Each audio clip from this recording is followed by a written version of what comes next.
तेग लहू में डूबी थी और पेड़ खुशी से झूमा था। तेग लहू में डूबी थी और पेड़ खुशी से झूमा था।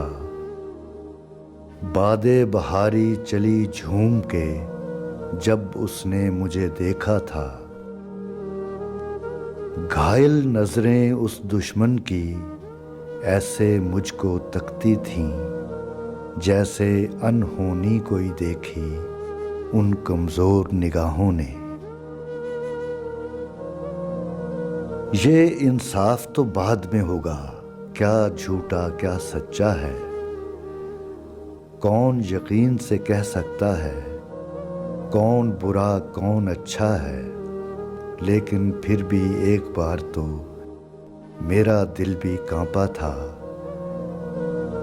काश ये सब कुछ कभी ना होता, मैंने दुख से सोचा था।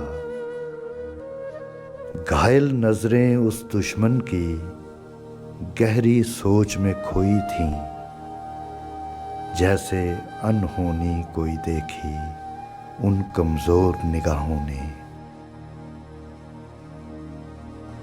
कौन हूं मैं और कौन था वो जिस पर होनी ने वार किया।